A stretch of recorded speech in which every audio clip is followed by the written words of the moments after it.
Hello, everybody. Welcome to this Edge of Mind podcast, where it is really an extraordinary delight and honor for me to introduce you to a remarkable individual who has been a really big influence on my life over the last couple of years. And this is Patrick Harpur. So we'll do an introduction. And as you'll see, I think we're going to jump into just a vast array of really rich material. So Patrick Harpur is an author of at least four books that I'm aware of that I've read: Daimonic Reality, which we'll be discussing today, The Secret Tradition of the Soul, Mercurius, and then the Sorcerer's Secret Fire, I believe, correct? Philosophers. Oh, that's right, Philosopher's Secret Fire, and then a host of novels and articles and the like. And as I was trying to articulate and even pin down his biography, somehow I found it characteristic of the topic altogether, that he's a liminal being, he's a scholar, he's a poet, he's a shaman, he's a liminal being and a daimonic being altogether. And so, Patrick, I have to say from my own side, I find your writing absolutely exquisite. You transport my soul into a different dimension, which I think is quite beautiful in the spirit of metaphor itself. And one of the challenges for me is, even in these two books that I want to focus on, Daimonic Reality and Secret Tradition of the Soul, they're so rich, there's so much here. But perhaps just to get some of our listeners on the same page, could you tell us, I know it's a little bit of a remedial work, retrofitting from your side, but talk to us a little bit about the principle of a daimonic reality, which may be unfamiliar to some of my listeners, and why people in this modern age should concern themselves with diamonds. Well, I like the way you've started with an easy one. I'm supposed to sum up the entire daimonic worldview, am I, in three sound bites? Well, it is tricky. Roughly speaking, it's not like it's an unknown kind of thing. It's what C.G. Jung called psychic reality, really. And it's what, for example, Henri Corbin called imaginal reality. I call it daimonic because the daimones, the daimons, personify that reality. And I'm fond of personifying, as imagination always is. It's difficult to describe because I usually take it back to the beginning, which is, where do the daimons come from? Well, the thing is that I've chosen the Greek word for these entities because it sounds a bit posher to invoke the ancient Greek culture, but we should bear in mind that there is no culture which doesn't recognize daimons, including our own before this bestial modern age, which has outlawed them. But they're present in them. I stumbled across them in a scholarly way by studying fairy lore in Ireland. The fairies in Ireland, which are now an object of ridicule, but which are, of course, very firm part of their culture. They have their counterparts all over Europe with the elves and the Scandinavian Hulderfolk and land spirits. They exist in Japan, in China as Kuei Shins, the jinns of Arabia, of course. Every Native American tribe has its daimones, has its daimons, and so we can regard them as universal, as representing some kind of reality. The question is, what is that reality? What does it consist of? And the lovely thing about the daimons is that they really resist any kind of pinning down or any kind of definition. That they're always straddling the two worlds. So I think I'm probably the first person to try and classify them, as it were, to try and outline their main attributes, their main features, which I will run through if you want. I think it would be really rich, Patrick, and for the following reason, because my audience is familiar with the way I dance between different realities. I traffic a lot in the interface between dreaming and waking reality. I traffic a lot between living and dying. And so in my languaging, a daimonic being would be akin to liminal beings, or in Tibetan Buddhist language, what's called a bardo being, a transitional being, literally defined as gap in between or transitional process. And so the notion of diamonds in the Western framework seems completely resonant with what I roll with my audience with these languages, especially liminality and Bardo principles. And so I think this is a major touch point. So please say more. Well, yes. Well, they're always elusive to start with, and that is a feature which carries on throughout their other attributes that you can't really define them or pin them down. So I'm on a hiding to nothing here. But yes, as you say, one of their main characteristics, apart from their great elusiveness, is their marginality. They're always liminal creatures. They exist on the margins of things, and that can be quite literal in the sense that they like to appear in topographically in marginal places. They like to appear on seashores or bridges or crossroads, places which we recognize as some kind of border. But they also appear at marginal times. The fairies are famous for appearing on Midsummer's Eve or at Halloween, for instance.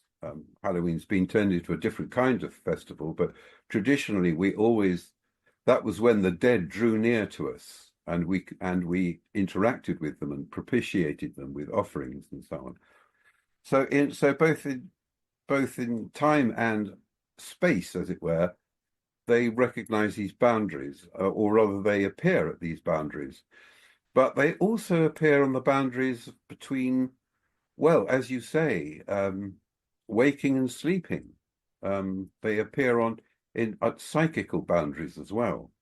And they also appear maddeningly in such boundaries as fact and fiction, I would claim, that they are partly metaphorical beings, partly literal beings. And this points to their essential ambiguity. This would be another of their features, that they're always ambiguous, always contradictory. For example, they can be both benign and malevolent.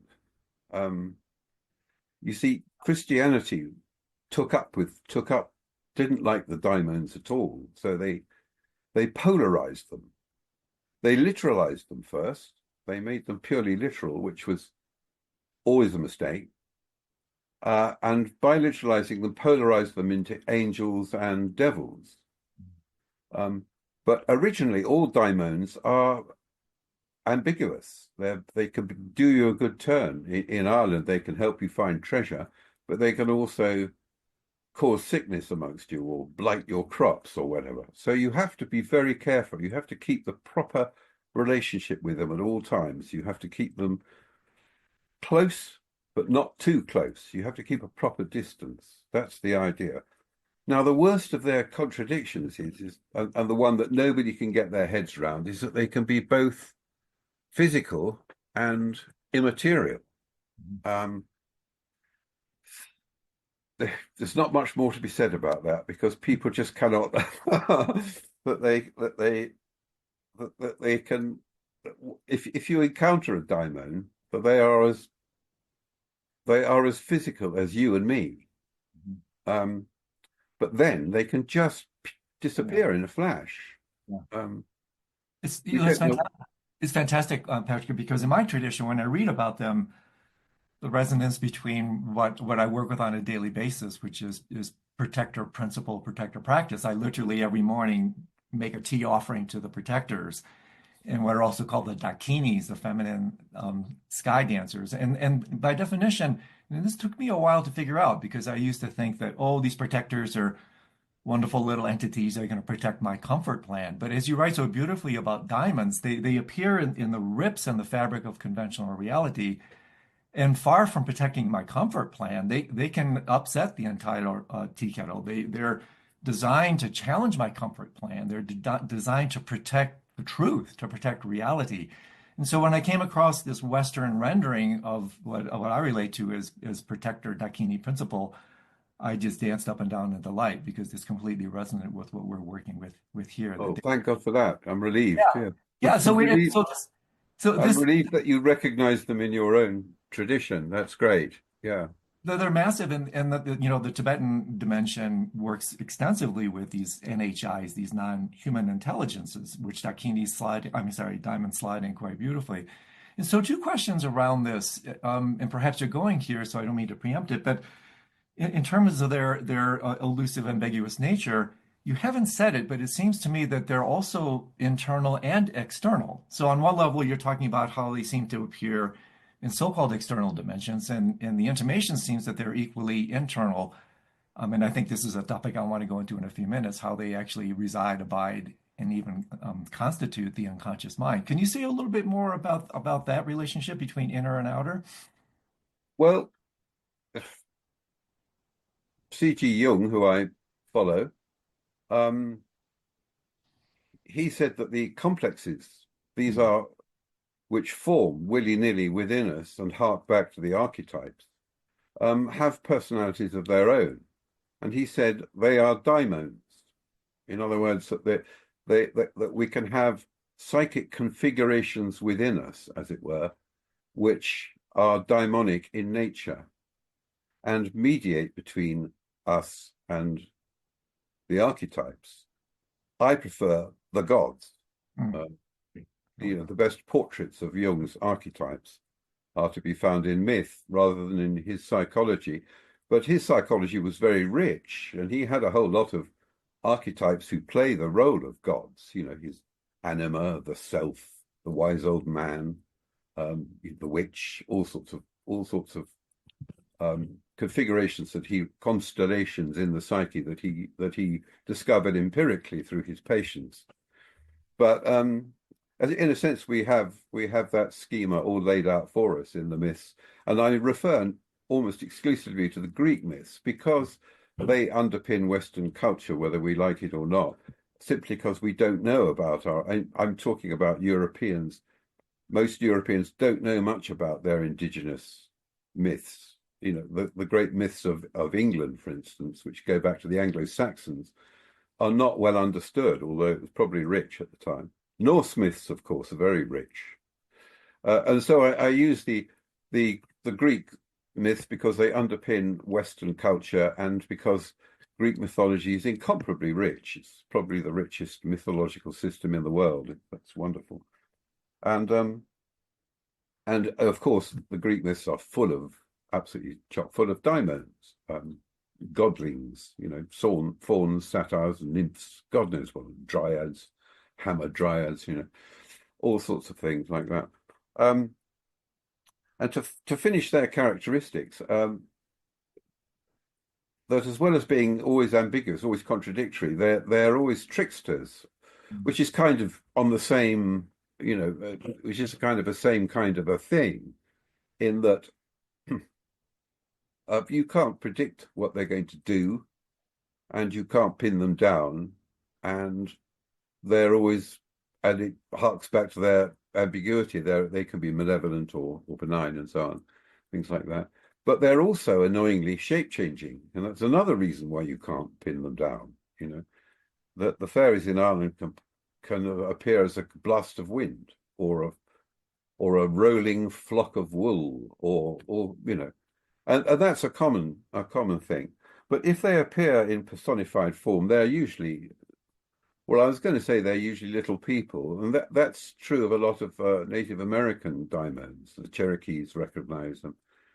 The Yunwa-Tsunzi are tiny people, and the Queshins are small, and Jinns tend to be small. So the little people, which are so often derided, are quite often, it's quite often true to say of them. But it's also true to say that if they don't appear, as it were, in their own form, as separate entities, animals can sometimes play the part of the daimons, or alternatively, the ancestors can. So all those are, you could say they shape change from one into the other, but I tend to regard them as separate categories because some some cultures in the Amazon, for instance, recognize the daimons entirely as ancestors and so on.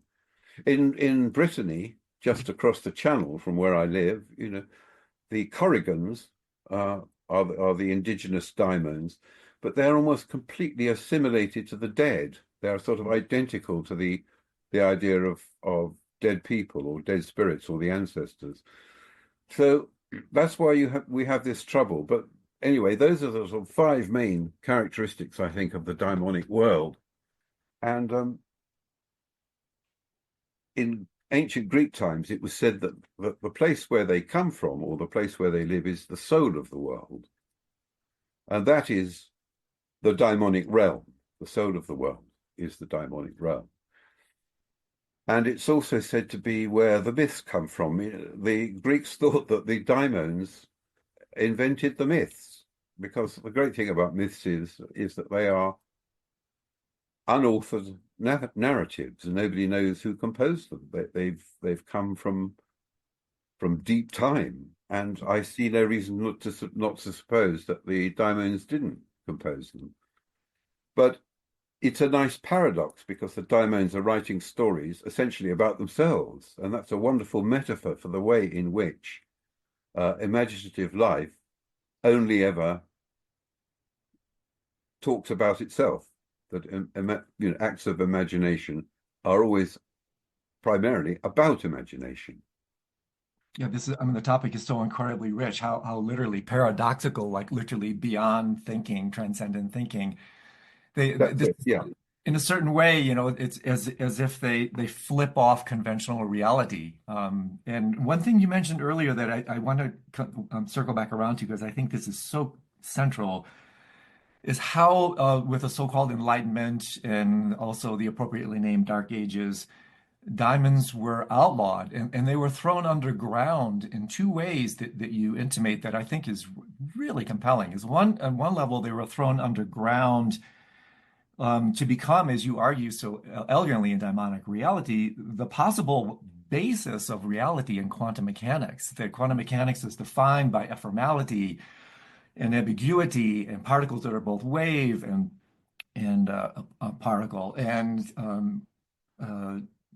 certainty principle and all these things that are just so unconventional. And so it's incredibly ironic to me in the most beautiful way that by trying to outlaw these diamonds, it is in fact possible that they could become the very foundation of physical reality. But then to me, it even gets more interesting, because you also suggest in a really elegant way that out of sight is not out of mind, but into the unconscious mind, where therefore the diamonds then also thrown or outlawed into the very fabric of the unconscious mind. So they both have physical and psychic undercurrents that in terms, and this is what I mentioned, like, well, why should we be concerned with diamonds in this modern age?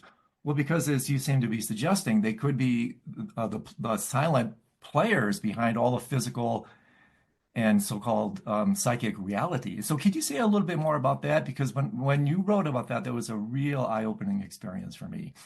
Yeah, sure. Yes. Um, it's so difficult to get a handle on the diamond, but you see, in a sense, the last characteristic I didn't mention was the fact that they also mediate.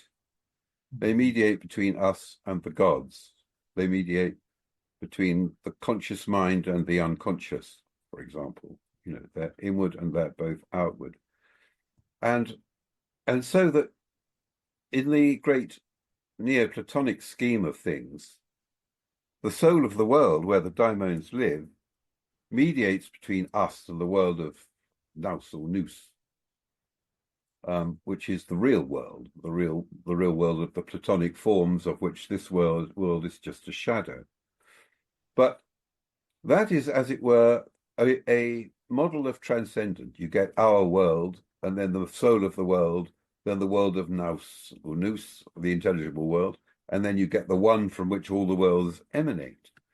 But I prefer that sort of, as it were, the hierarchical transcendental model, which we in the West very like. We like hierarchies. But I prefer to see everything, as Plotinus did. He said that there's only one world really, and the world is the world of soul. It's the soul of the world is the world. That soul is what organizes and generates this cosmos, and that it has a spiritual aspect, which is nous, and a material aspect, which is this world. So that's more of a sort of concentric version of things, and a more immanent model of how the cosmos is. Um, and and so when it comes to soul and its attendant daimons, what can I say?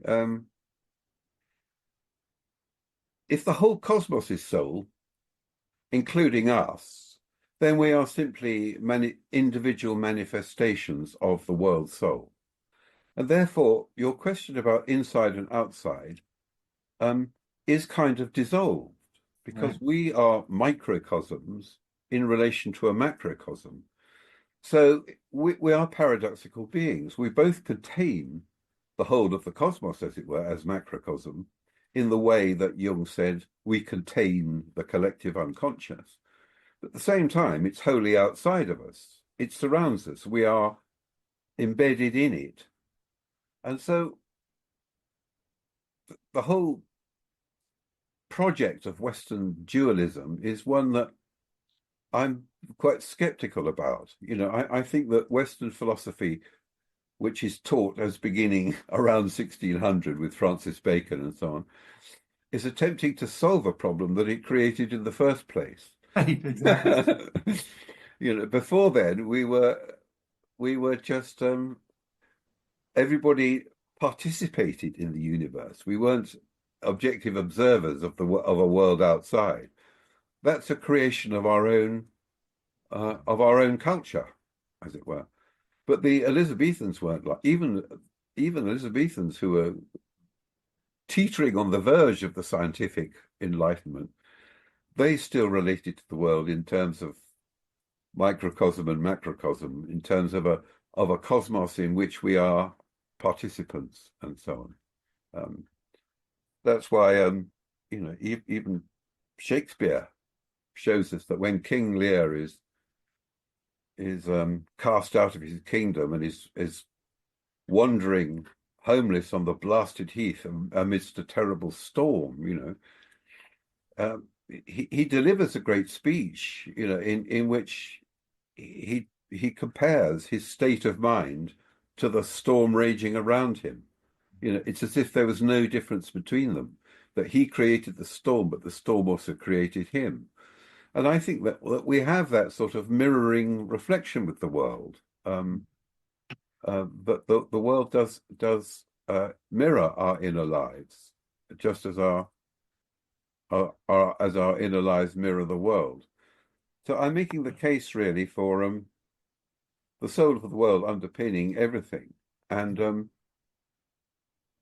I don't normally call it the soul of the world because the soul of the world has manifested itself in other ways throughout culture. It's, for example, the collective unconscious. There is no difference between them at all, really. But my preferred model is the romantic imagination. I call it the romantic imagination because it's almost the opposite of the way we think of imagination today. Mostly we think of imagination as the ability to make things up, or else to conjure up images of things that aren't present to the senses. But to the romantics, they regarded it more like an other world, a whole realm with its own laws, with its own denizens, daimons, gods, and so on, and that their job as thinkers was to penetrate that world. And the romantic poets, especially Coleridge and Blake, were also, quite obviously, they were dipping their fishing line into the deep waters of the imagination at all times, and pulling out, making their own. Blake formed a whole mythology private to himself, um, which um, which can only be done really if you're in touch with the deep imagination, where images have a life of their own. The images come to you as persons, as presences, and those are the daimons precisely. That doesn't answer your question. You notice I've cleverly ducked it. I have completely, in a beautifully mercurial way, you dodged this question, which again, I'll let you go with it or not in any way you decide. But one thing here, Patrick, I'd like to ask you, one of the things that really struck me is how does one, or can one, in fact, cultivate a more overt relationship to diamonds? Because when I think about Socrates, the most famous instances, of course, arguably Socrates and his famous diamond, Jung and Philemon.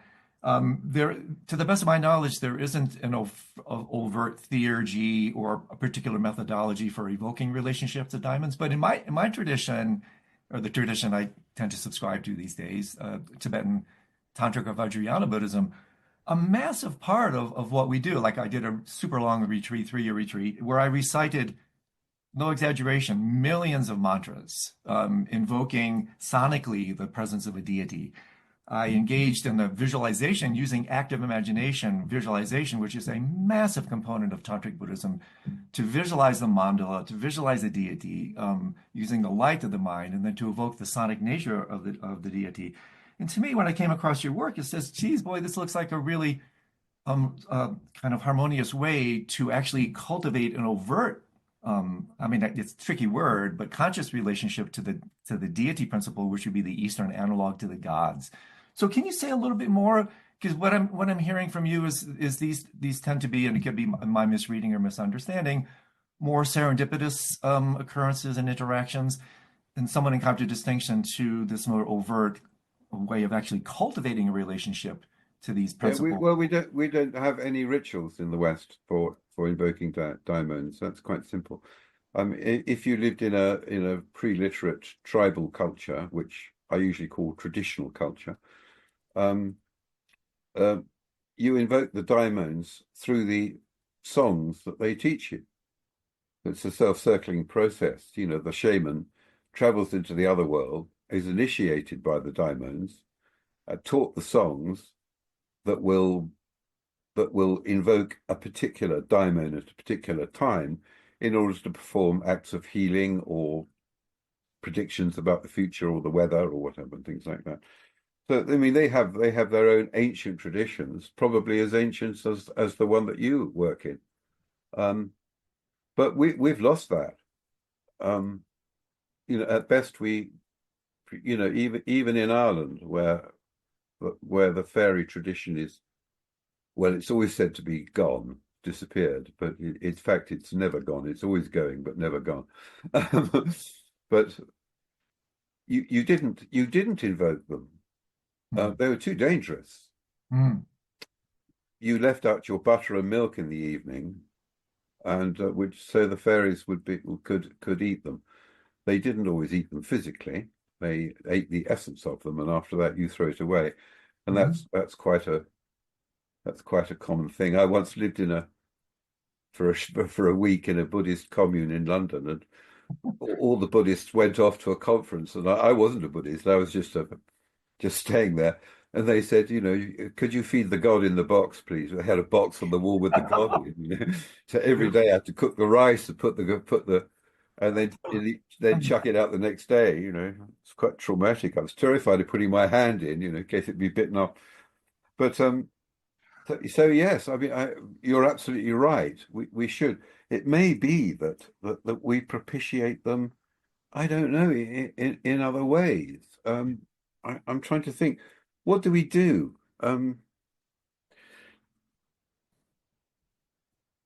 You know, maybe writing poetry is a kind of daimonic propitiation. I don't know. Maybe building the Large Hadron Collider is in fact a way of not just discovering the daimonic realm, but also of propitiating it. I don't know. So I really can't think. Can you think of any ways in Well, which we now? I'm thinking, I mean, a couple of things come to mind outside of the more formalized, structured way that I was trained, that I mentioned.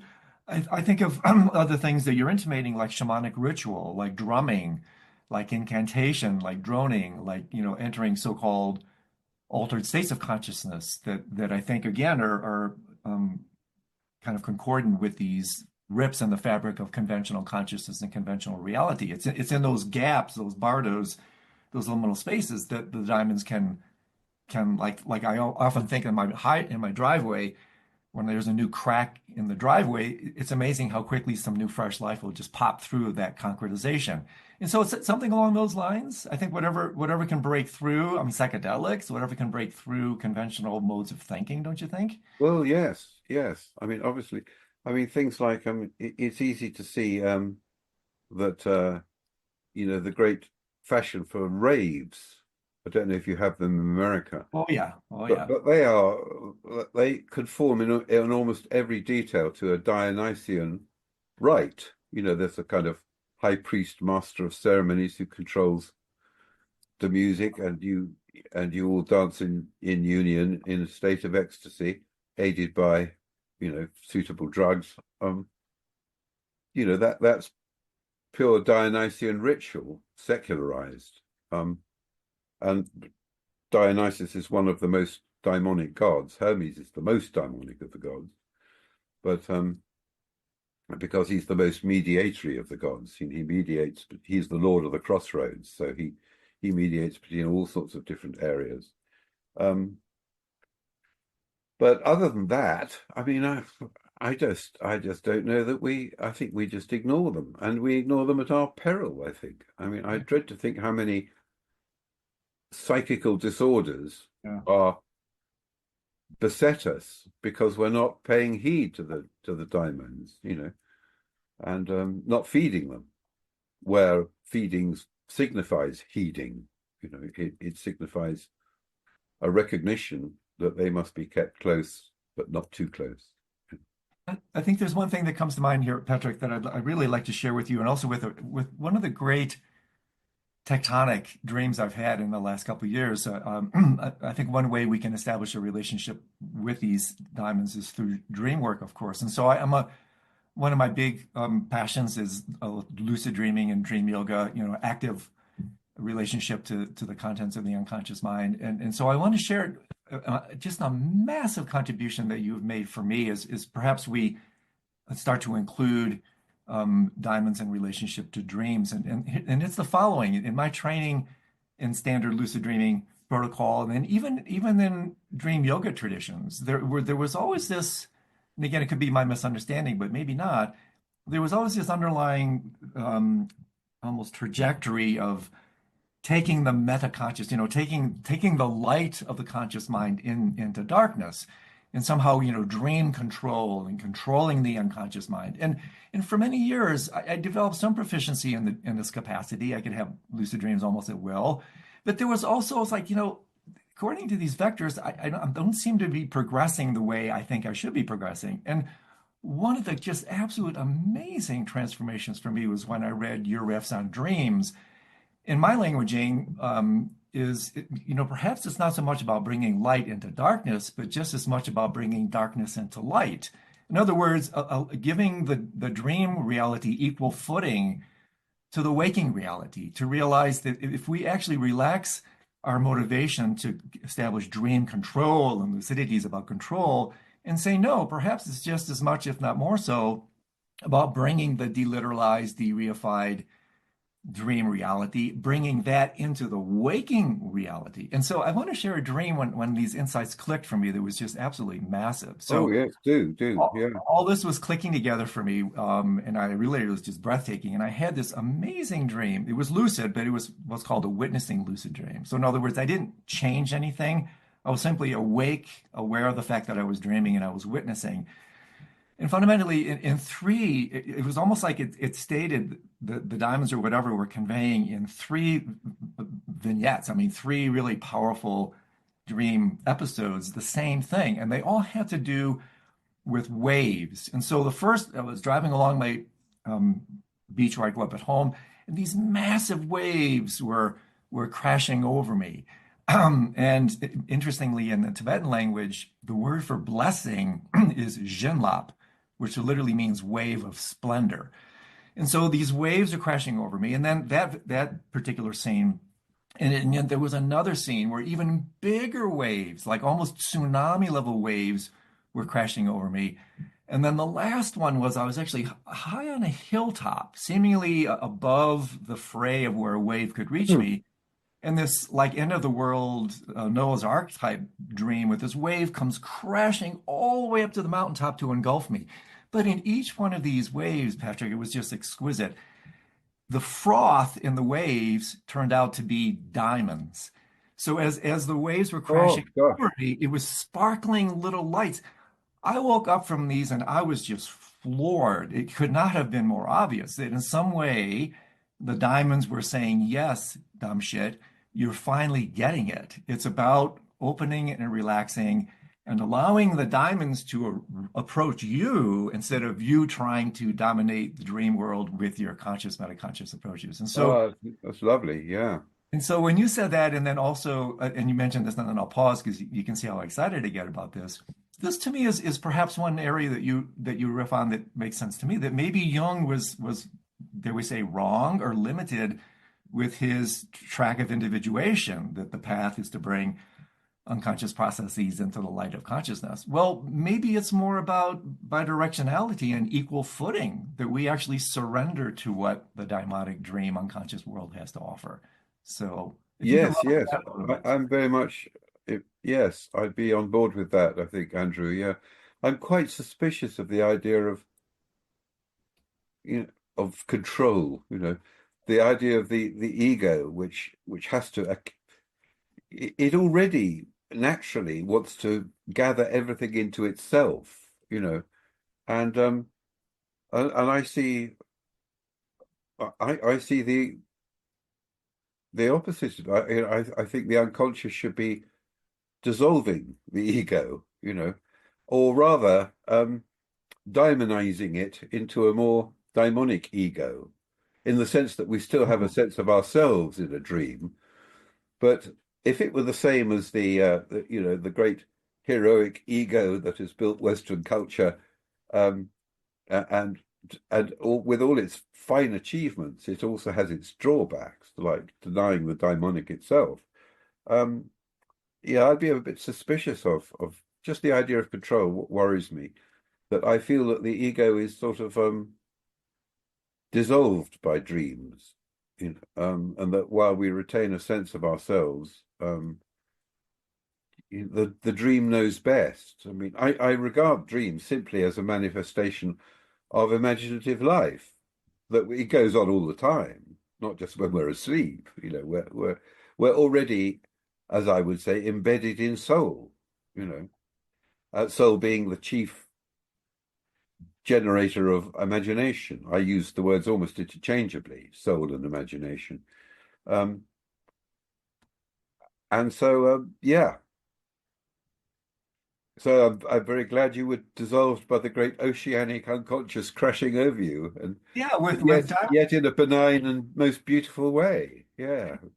to this day, it remains. In fact, I have this little thing in front of me, this little image, just to remind me Mm. of the extraordinary impact of that dream. And so this is so interesting to me, Patrick. So the Buddha, as you know, is translated literally as the awakened one. And so to me, I again, somewhat along these lines, I somewhat misconstrued this kind of dominating approach of the conscious mind to kind of territorialize and even in an imperialistic strategy, take over the Yes. unconscious, which again just seems so completely ridiculous. But maybe the Buddha's the awakened one is more like exactly what you're talking about. Is seeing the the equivalence, the diamondized nature. And so you mentioned this term. If you could say more about the relationship of conventional ego to the diamondized ego. Say more about what that means to you and how this can actually be, so to speak, practice. I mean, what I'm always interested in, because this is just the way I was trained, is how can these teachings become a praxis for us? How outside of the power of the view itself, how can we bring these extraordinary teachings into our life through a type of meditation or practice? I just can't think in those terms. I don't know because I'm a Westerner, and we don't have that kind of thing. Um, that I would say write poetry and pray. Hmm. That would be my prescription. That's the kind of practice that I follow. Um, but we just don't have your wonderful, centuries old Tibetan system, which is highly, highly wrought and highly formalized and so on. And what I'd like to know is what it's brought you. Oh my goodness. Well, as a sidebar, maybe Why are you compelled to perform these extremely difficult, arduous, rigorous practices day after day? And yeah. and are you enlightened? Oh, Has oh, it paid well, has it paid off for you? well, yeah, guys, turnabout is fair play, so throw it back in my court. Just briefly, because I really do want to draw on your extraordinary teachings and insights. I mean, for me, Patrick, it really is, and this is why it's so resonant with your work. One of the things that this work has done for me is exactly what I'm suggesting to you is the narrative of openness, I suppose. If there's one, like my favorite definition of meditation is habituation to openness. And if there's one thing I've noticed in my life is the reified, literalized, demonic dimension of reality is in fact closed, contracted, reified. And as I grow up and wake up, I've noticed over the years, as Rumi put it, dropping into wider, wider rings of being. And as I open and literally dissolve, I mean, it happens every night when I fall asleep.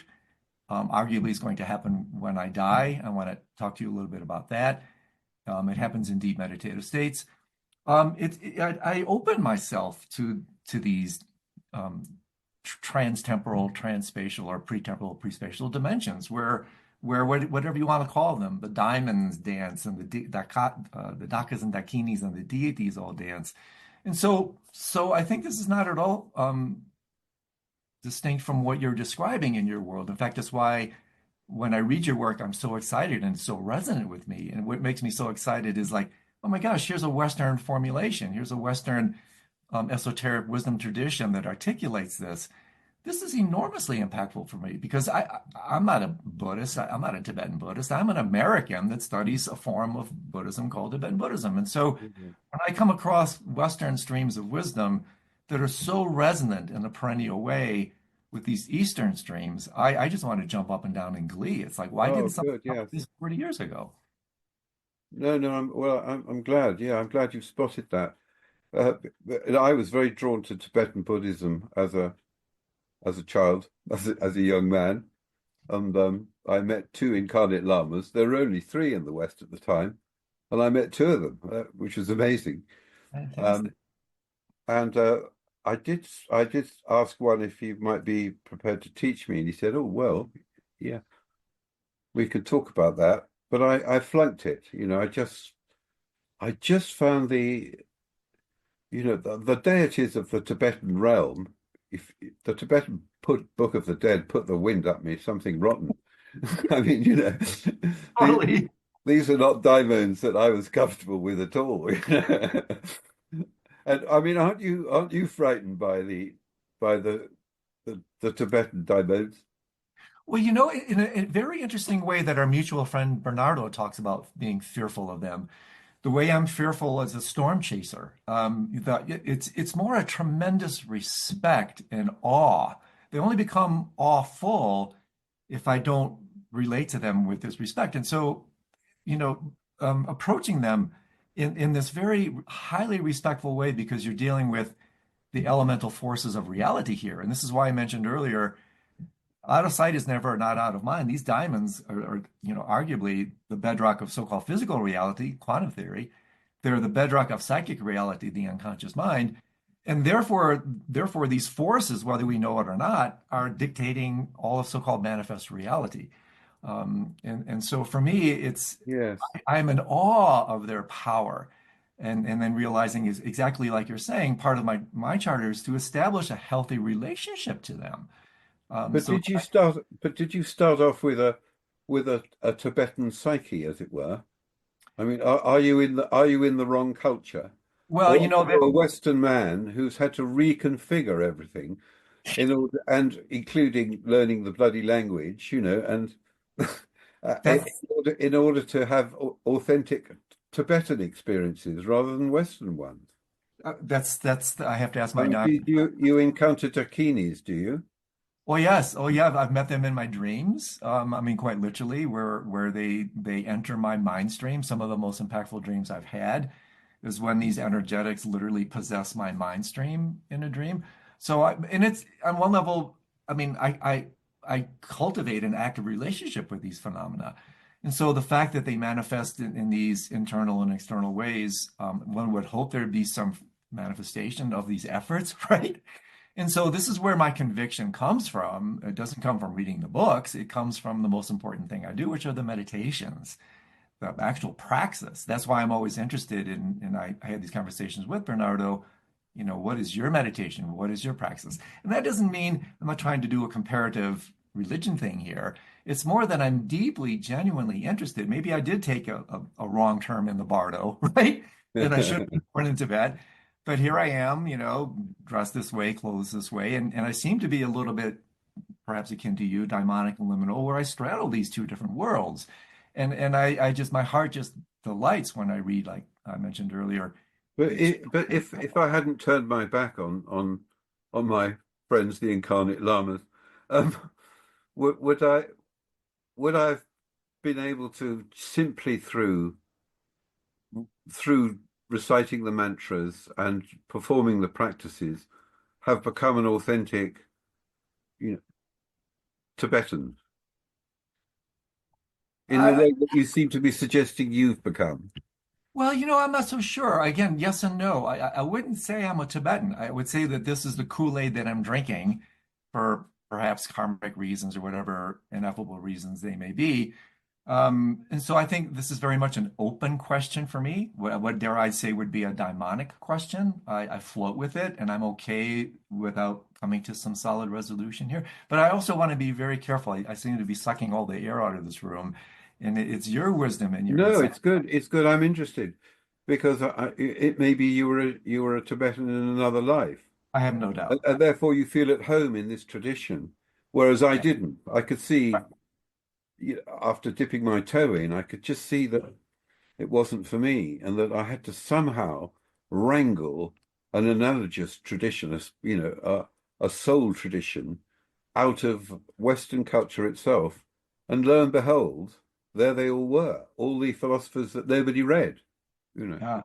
And to me, I think the diamonds were at work here because your ability then to culturally translate, the genius of your work. It's like Bernardo said, your work should be amplified a millionfold. It's such deep and incredible Not insight. at all, not at all. No, no, no, no. I'm only pointing out what's already there. I didn't think anything up. That there is a Western esoteric tradition which emphasizes the primacy of imagination above all, which is already there. It's rather like all daimonic philosophies, it's much neglected. But it's coming back. I mean, nobody read Neoplatonism when I was a boy, but it's all the rage now. So it's coming back, I hope. Something like that. So yes, as regards practices, you see, I mean, I'd be guided by William Blake. Mm. His idea is that you see through the literal world by an imaginative by a deep attention to things. You see it, and you also see through it. He drew this distinction between seeing with the eye and seeing through the eye, and Beautiful. that for him, as he said, you can see heaven in a grain of sand and eternity in a wild flower.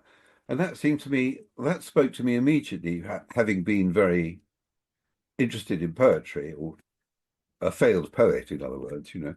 I could see that this was the way forward, that you could in fact see into the life of things, as Wordsworth puts it. You could, and so my practice would be Hmm. to cultivate that faculty, Yeah, that's to beautiful. try and see through the literal world into the eternal world beyond. Or in your languaging, within. Maybe say a little bit about this, Patrick, because I found this to be such an elegant part of the Soul Book. Is the way you talk about the differences and similarities, of course, between the inward path of the soul and the upward path of the spirit. Can you say a little bit more about that? Because I think for especially practitioners in the Western world, there's a very classic pathology, called spiritual bypassing, where because of the emphasis on spirit always ascending up and out, it's very easy to slip into escapist, transcendent approaches. And the path of the soul is much more embodied and immanent. And in my languaging, tantric. It's really tantric in spirit. So for our listeners, can you talk a little bit more about how you distinguish between the path of the soul and the path of spirit?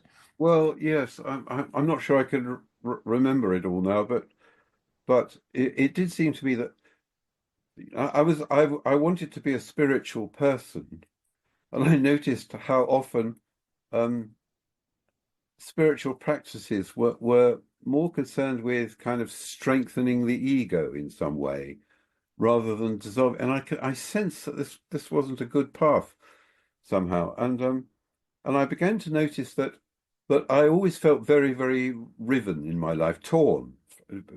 I remember as a teenager having most terrible convulsions over the contradiction between my emotional life and my intellectual life. That's the first time this great split in my own personality manifested itself with intolerable strain, really. And then it became apparent to me that we Westerners always divide things into two, classical and romantic, matter and spirit, and mind and body, and we're always trying to reconcile these or whatever. And I just chose the two words spirit and soul um, because I noticed that the word soul had got very much lost in theology. In theology, for example, everything's very spiritual. And it seemed to me that soul was getting a bum deal. I wanted to, but it's a word full of, I chose those two words because they are religious, that they are deep. They don't refer to any kind of substance. They are symbols. They are symbols of two predilections in our life. And I characterize spirit as the tendency we have to always ascend. We're always climbing the holy mountain, and we're ascending towards the light, and we're ascending towards the one. It's unifying. It's spiritual. It's ascending. Whereas the soul path, as Jung suggests, as psychotherapy suggests, is a downward path. It's a going backwards. It's a going inwards. It's not a arrow straight path towards the one. It's a winding, labyrinthine path which encompasses the many. You see, psychologically, I'm a polytheist. I mean, I think it's undeniable that there are many gods or archetypes at work in our psyche. But at the same time, we want a unity, we want a one. And so, I mean, that is the one and the many is one of the perennial problems of philosophy. Blake was the first Christian polytheist, and I think I'm sort of a bit like him in that regard. And I'm yes, there are all sorts of other attributes that are spiritual. You can see that science is a spiritual activity. It's governed by the god Apollo, god of the sun, of light, enlightenment, and also the god of purity. You see, the Puritans come in here. Spiritual practice often emphasizes purity, and science too, pure mathematics, hygienic, pure laboratories, that sort of idea. But soul isn't like that at all. It likes mess and muddle, or rather, it appreciates the muddle and mess that we get into, and it finds itself within that. It's not always cleaning the Augean stables of its filth like Hercules, It just states in muddle, and it brings forth from the muck and muddle of everyday life, and indeed of the problems we have with our bodies, which are always obstructing spiritual practice. That's why we starve them and have special diets and special breathing exercises. And it's even why we go jogging, for God's sake. Behind all our keep fit regimes is a spiritual desire for spiritual fitness as well. But soul, well, it doesn't keep fit, as you can see. It smokes and drinks, as I am now. It's that kind of dichotomy. One of the things that also held me up from spiritual practice and the people that I investigated. I wanted to be spiritual, so I hung out with spiritual people. But by God, there are so few jokes. It really got me down. Their idea of a joke was some sort of kind of cosmic utterance, which just not funny at all. Jokes have to be stupid. They have to be silly as well as, well, they could be all sorts of things. They can be witty, satirical, stupid, farcical, but spiritual people don't, and that really was the clincher for me. I just thought I'm not practicing anything and doesn't have a lot of really good jokes in it. Oh, Patrick, this is brilliant. I No, can't. anyway, I devote a whole chapter to the spiritual way and the soul way, and and I just draw sort of aphoristic distinctions between them. And for instance, prose is spiritual. Look at the language of philosophy: abstract, prosaic, refined, pure. But God, it's boring. I mean, I just cannot read a work of philosophy without my soul begging me to go away and read a really good story, a really exciting story, None of this, dreadful, Germanic abstractions, I'm just no good at philosophy at all, So gradually, but they can't exist. You can't have one without the other.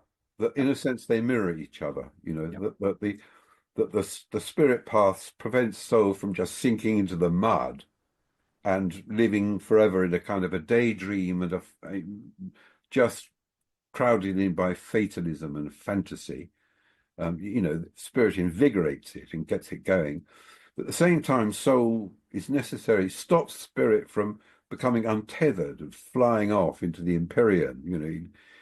All these flying figures, the Icaruses, the Peter Pans, the eternal youths, it grounds spirit and forces it to reflect, and to reflect in a circular or spiral way, like a labyrinth and so on, and contains spirit. It contains spirit just as spirit seeks to break out of the container of soul and to be independent and fly off towards the sun. It's that sort of thing. The soul lives in the twilight world, the liminal world, whereas spirit hates ambiguity, hates the liminal world, hates twilight. It wants bright light. It wants either or. These are the facts. There's no both and in the spirit world. It's always either or. And it wants union with the one. But it's just soul fantastic. says, well, there is a one, but and indeed in polytheistic cultures, soul cultures, you might say, traditional cultures, tribal cultures, there is always a sort of a shadowy one, the great spirit of the forest, or or the master of the animals, in the Arctic Circle. There's always a sense of the one. Even while the many take the foreground. In our culture, in Christianity, the one took the foreground, one God, and the many were just banished. There aren't many gods. You can only have one. But no sooner does that happen than it became a trinity. That the pressure of the many come back. Jesus was identified with Apollo, Hercules, Osiris. He became. There is only one Jesus, probably, but there are for people they regard him in all sorts of different ways. There are as many Jesuses as there are people.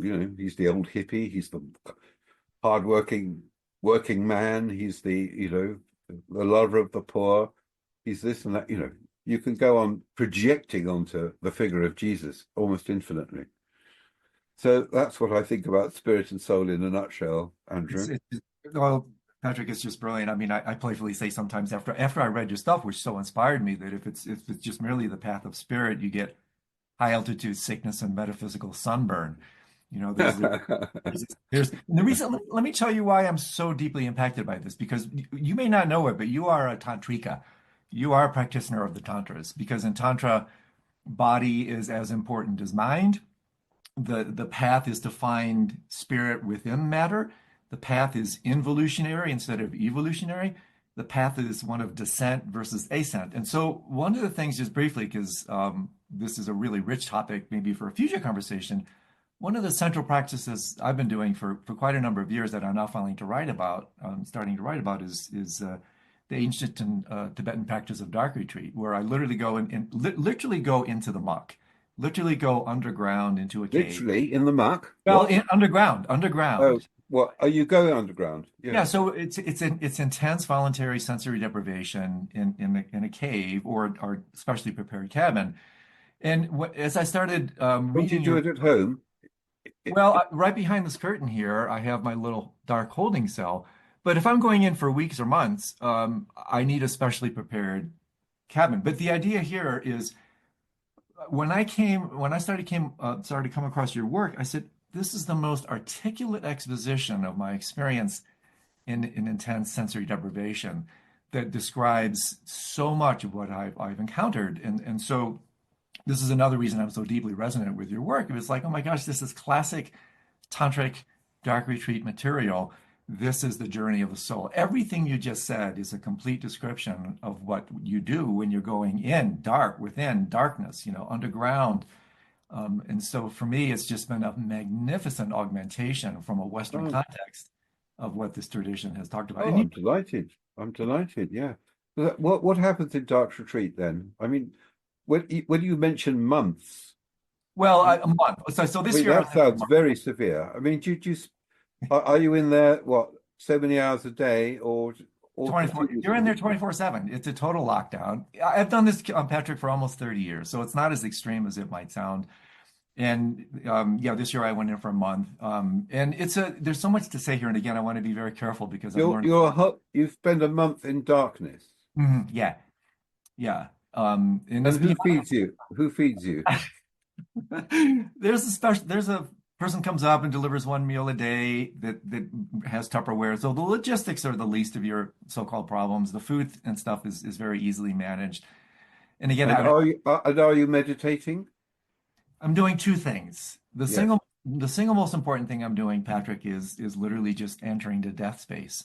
So the vast majority of the time, I'm literally lying down in shavasana, corpse pose on the ground, and I'm literally the main practice is called non-distracted non-meditation. I literally am doing nothing, and through it's not easy to do nothing, and through the kind of enforced confines of the darkness the mind is invited and eventually forced into its essence. One way to talk about what happens is the mind falls into itself.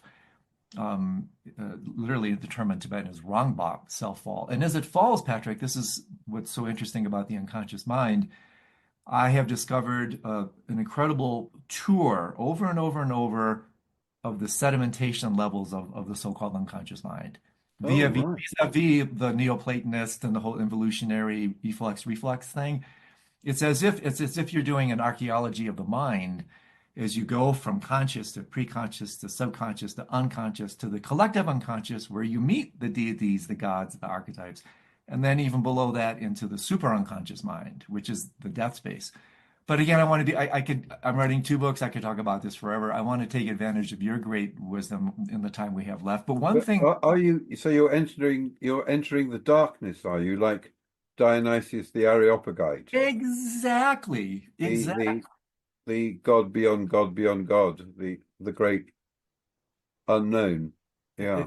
100%. Yeah. Or Perseus. I mean, it's the mythology, especially in the Western world, I find more helpful than I found in the East.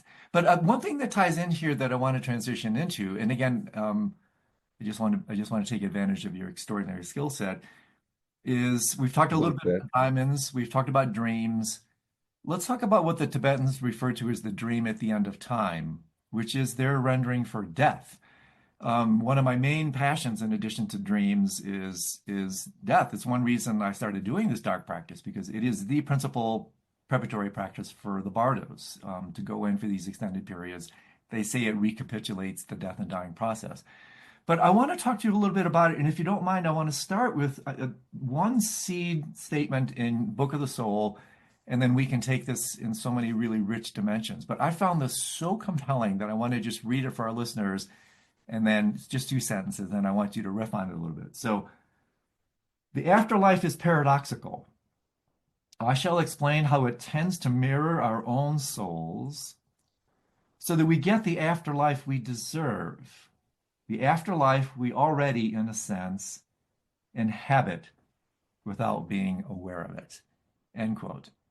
This is a remarkable statement. And so I'm wondering if Oh, it's a commonplace, Andrew. Where have you been? that's, but this is what, again, I'm a very commoner. So please run with this. This is a very impactful thing that joins life with death again, right? So it's not just these two separate Well, states. you see,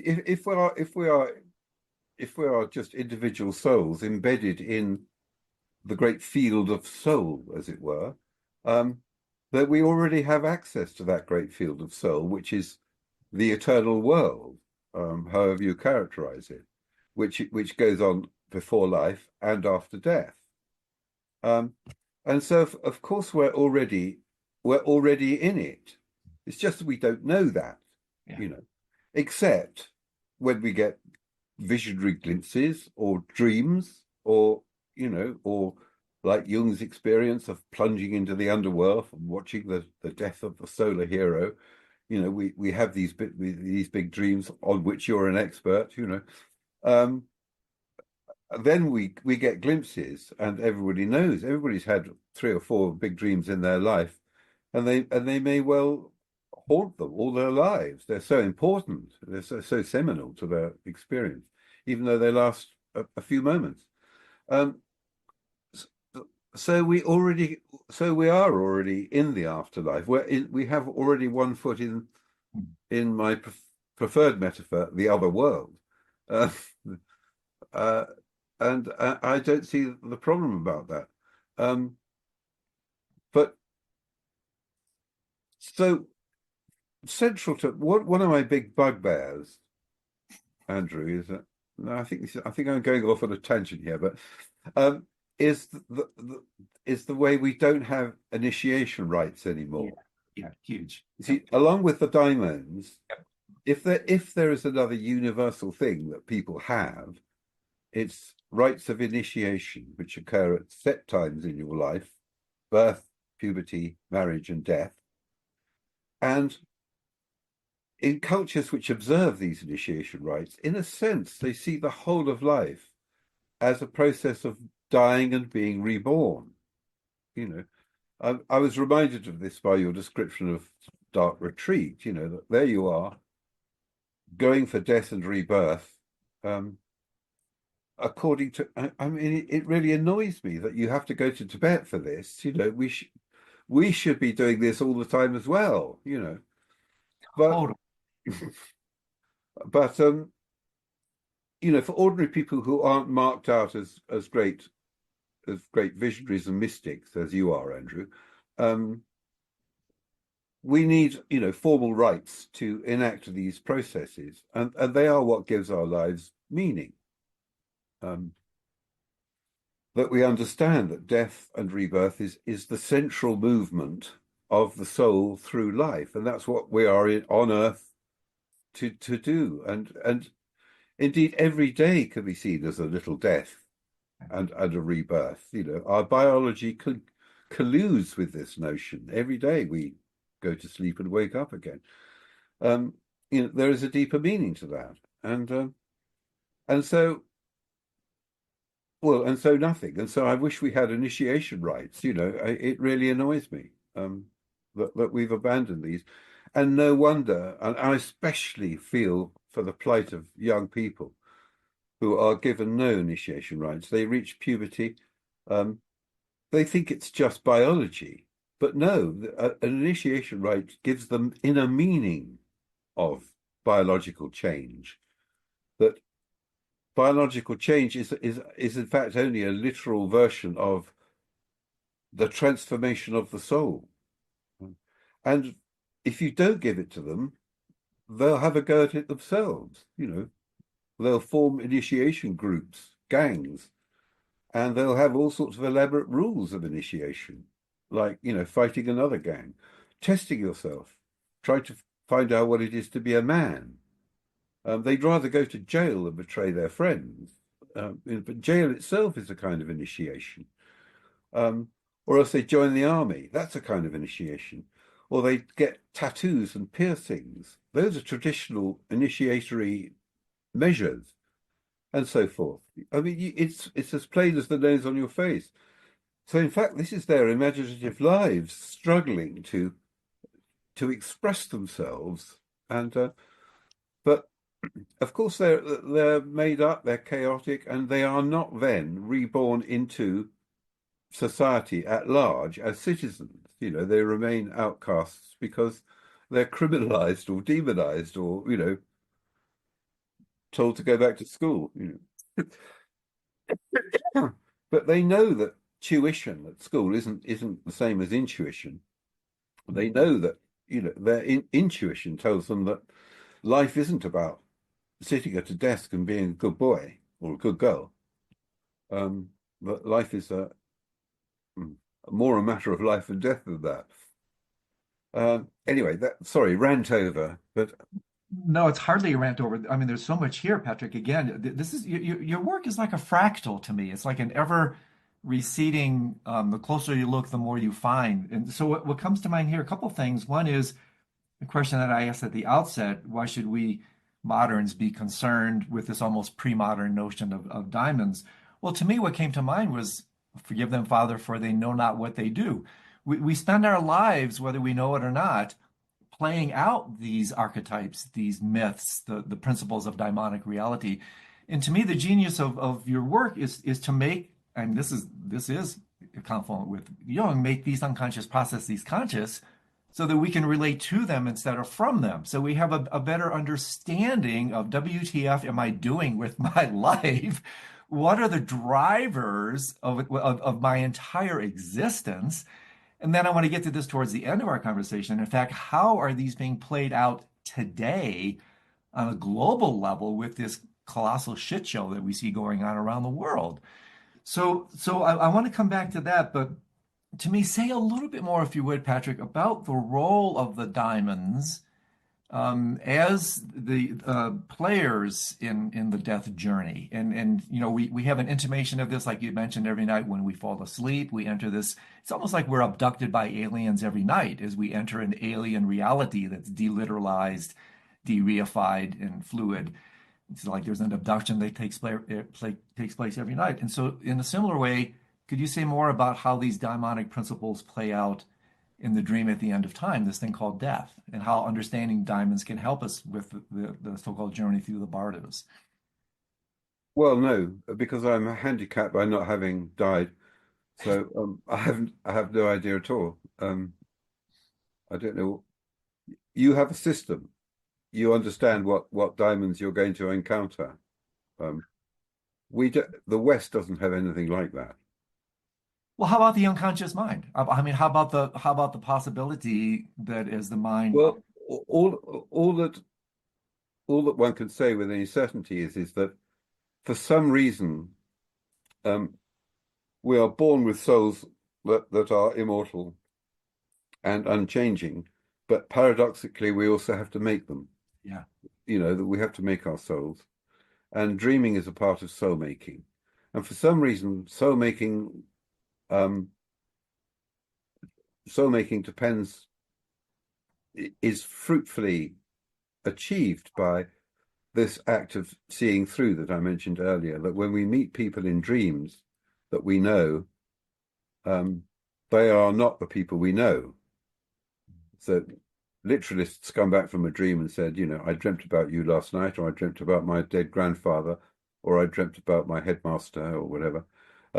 These are not actual people. Of course, they are, in fact, daimons. And we have to see through those roles that they are playing. Um, and and if we do that, we begin to see what daimon is behind the Hmm. appearance of the person. And beyond that, what God is. That self-knowledge really comes down to understanding Yeah. what God is running your life. And there seem to be a limited number of these, which is amazing. And there aren't an infinite number. The pantheons always contain a fixed number of deities. And so you can see the deities behind people's lives. You can see it quite clearly. You can see the deity behind social movements. You can see the deities behind materialism as an ideology, ecology as an ideology. Um, you can see that materialism is run by Zeus's wife Hera. You can see that ecology is run by Gaia. You can see that conservation is run by Artemis, and so forth. Beautiful. And the difficulty is that you can be aware of all the gods except for the god that's running you. That to you think you're just seeing the world, but you're not. No one is just seeing the world, whatever that implies. You're seeing the world according to the perspective of the God in your unconscious who is influencing your life. And that to me was a revelation, because I had to discover what God was behind me, which by definition one is blind to, because one thinks it's just the world, you know. But the cosmos is a daimonic shape changing place, and it configures itself according to the perspective you bring to bear on it, and that perspective in turn is dictated by an impersonal force deep in the collective unconscious, of which you know nothing, some archetypal thing. And so, and the trick is, of course, is to that loosen that perspective, to make sure that you can accommodate other perspectives. And ideally, if you want to be complete and whole, you have to accommodate the perspectives of all the gods, all 12 of them, or whatever there may be. Um, and that's very difficult to do. And so, God, there's so much here, Patrick. It's just I could pause. I get so excited because every sentence there's something we can run with. Can you say, By the way, Andrew, do stop calling me a genius, please. You've well, got to remember. but it's your geni, as it were. You've Uh, got to remember. Yes, I have a genius, but we all have a genius. well But said. we're not geniuses. Yes. Well said. Well said. Thank you for the corrective. But see, this is my double vision, right? I see the genie within you. So, but Yeah. here Okay. you're hitting on some. This is exactly where I wanted to go with this about people look at this. Oh, this is a naive yesteryear approach. This is the pre-moderns, the pre-enlightened people. This is what they believed in. It's animistic, it's shamanistic, it's primitive. Well, yeah, I don't think so. Maybe not. And so again, these players are being these are our individual and collective makers. This is what drives our lives and drives society. And so talk to us perhaps a little bit more about what you see. What are some of the gods, deities, daimonic principles that are being played out now when it's not a particularly social movement, but when you see things like populism and everything that's happening here in the good US of A, how can we bring the lens of daimonic principles and gods and mythology to help us understand WTF is happening in the Western world right now that we can start to gain some deeper understanding and relationship to? Um, I'd be reluctant to say anything about that, Andrew. The reason is that you need some historical perspective before you can if you're in the thick of it, and especially if you're in the thick of what has been called the meta crisis, in which every area of social life seems to be beset by one crisis or another. It's too big a mess to start picking apart the deities who are responsible for this, or the deities who we've distorted into ideology. What I would say is that I have a real problem with ideology, and that seems to be the defining feature of so much that's going on. And the defining feature of ideologies is that it it clings to a single image. Um, it has a sort of a single defining image, which is always an oversimplification of the actual context of the event and so on. And we like ideologies because they are simple. For example, the class war in Marxism, I mean, that's a very simple idea to grasp. Workers are exploited. They need justice. If I were born in 1830, I'd have been a Marxist. I hope we all would. But they always become fundamentalist. That ideologies can invade even the greatest religions. That Christianity can become ideological when it becomes fundamentalist. When the book is taken as a literal gospel description of the case, it's never going to be that. So rather than trying to make remarks about the many crises that are going on at the moment, I would just like to say, don't be ideological. I mean, investigate deeply. I mean, the lack of depth is almost is unbelievable. That the world seems to be run by slogans. When I see thousands of young people, admirable young people, walking the streets of London, chanting "From the river to the sea," when questioned, they don't know what the river is, or indeed what the sea is, or what they're calling for. What they're calling for is the extermination of an entire people, the Jews. But they're not genocidal maniacs. They just don't know what they're talking about. And it just so I throw my hands up in despair. I have no idea what to do about things conducted at that level. Yeah, yeah. So that's why I'm unwilling to talk about current events really, because we're in the thick of them, and then you sound like an ideologue yourself, but all I can see is a terrible lack of openness to other ideas, other perspectives. Really, perspective Well, is my thing. yeah. That Well, grace me with this because one of the things that I'm genuinely interested in, and I'm not being patronizing here. It's one reason I've stepped out of the sandbox of the Tibetan approach, even though I subscribe to that view. I also, Patrick, try to be as acutely aware as I can of blind spots. And you mentioned briefly, I seem to be an ideologue myself. Say more about that. What do you see in what I'm presenting to you that I may not be seeing? So this is an invitation for you to perhaps help me understand a little bit more about the makeup of the way I roll. I'm curious. well, I don't know anything about you, Andrew. Well, I don't see what you mean. It seems to me you're engaging with one of the most important religions in the world in a deep way, and that is the opposite of ideology, Oh, okay. because Okay, cool. We because got naturally it's bringing you to all sorts of well, contradictions, I mean, struggles. It's bringing you to humility in the face of the overwhelming powers that be. I mean, all those, that's what I call religion. Religion is what I would advocate for everyone, regardless of what kind of religion it is, because religion is approaching the great unknown ground of reality with as much acumen and openness as possible, taking on board all the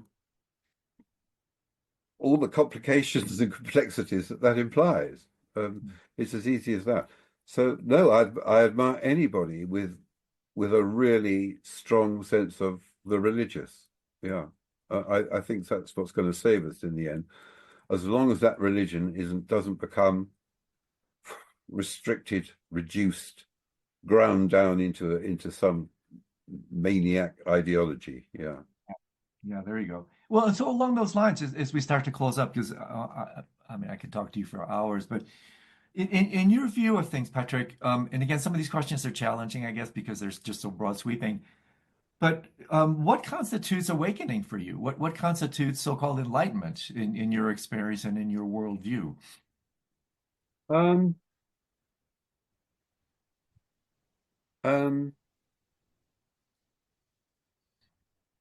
I suppose I would be conventional. I would say union with the Godhead. Hmm. Cool. And can I ask you one more question? Yeah.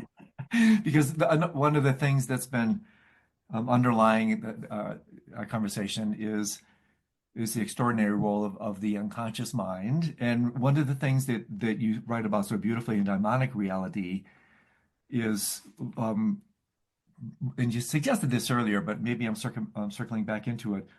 What is it that brings about the actual generation of the unconscious mind? I mean, how is that dimension of being historically and then personally created?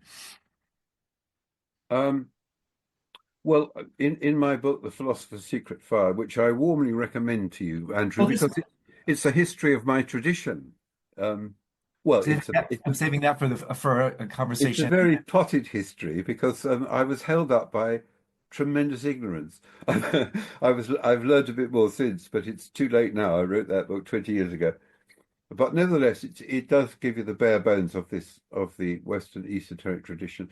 And one of the speculations that I go in for is the notion that there really wasn't a concept of the unconscious Yeah. before modern times, and it was the rise of the scientific method and the scientific revolution, which which changed the old medieval way of being embedded in the world, which separated us from the world.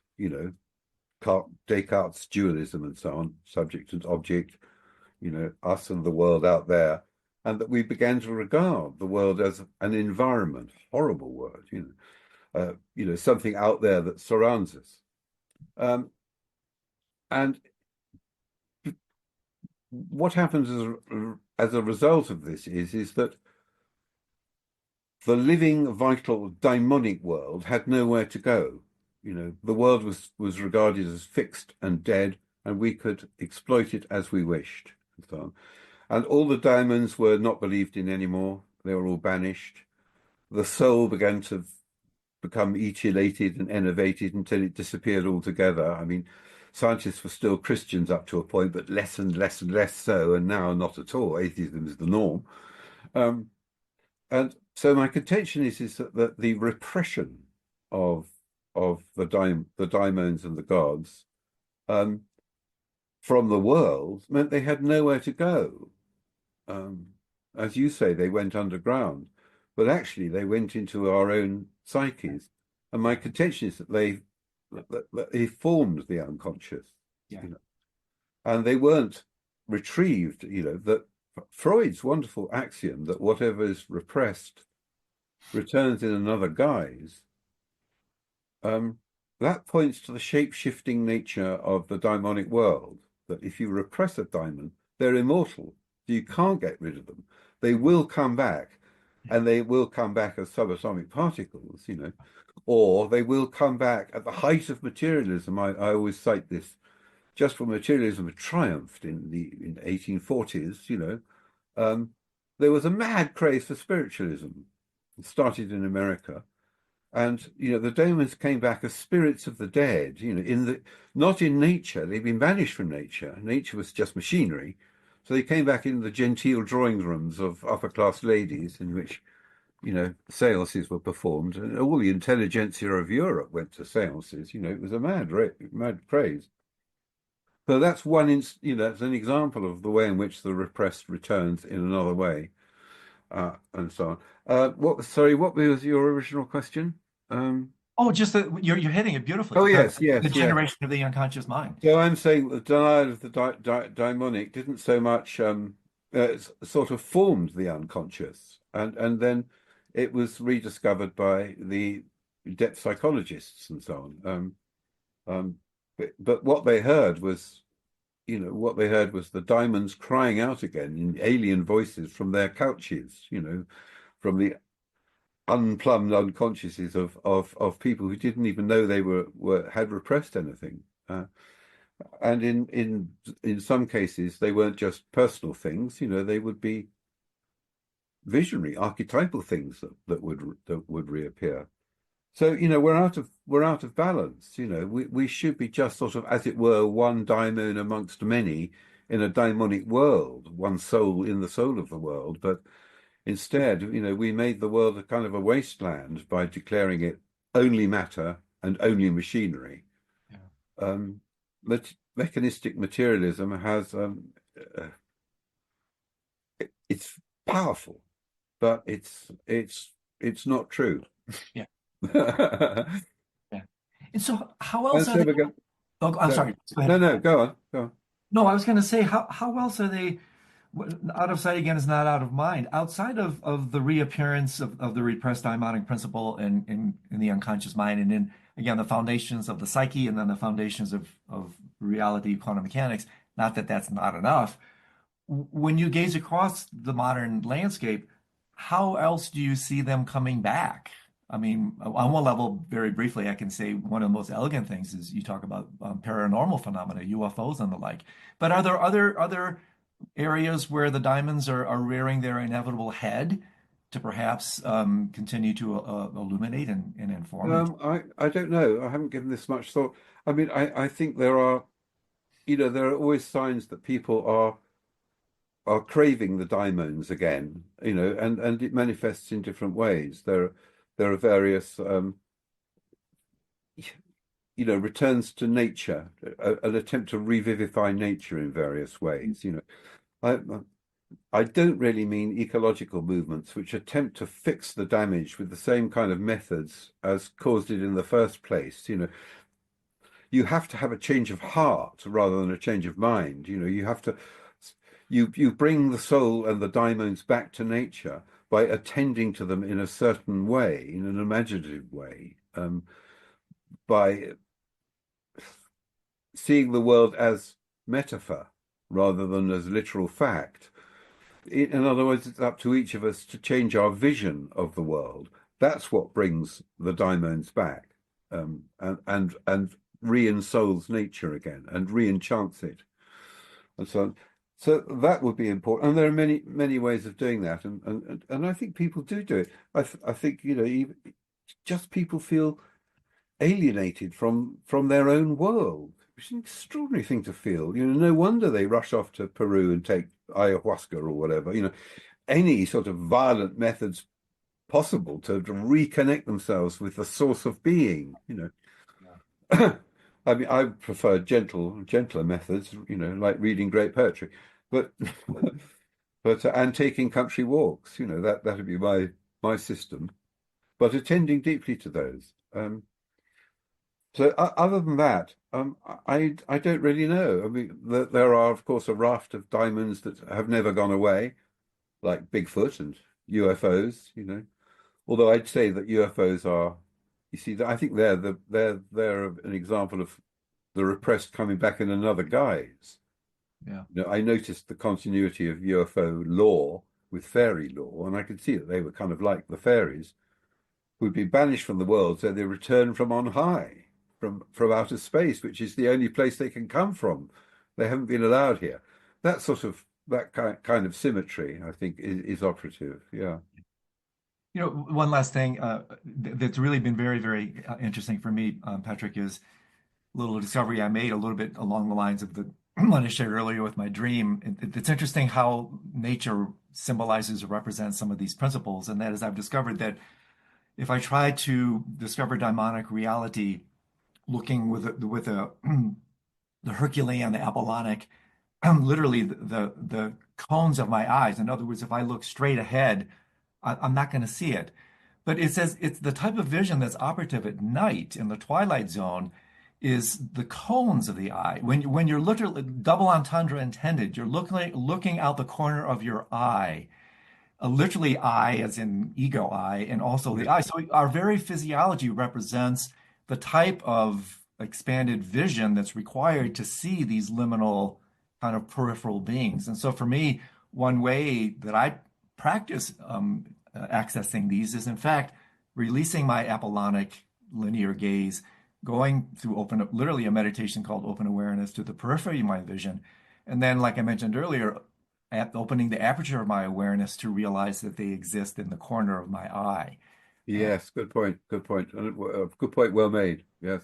it's really been delightful. So I think the idea of attention implies that it implies a sense of bringing in the corners to embrace a bigger picture rather than the narrow spotlight of rationality, which is like a scalpel. It just it carves the world up into bits, and somehow we've got to relax and let the cosmos, let the waves break over us.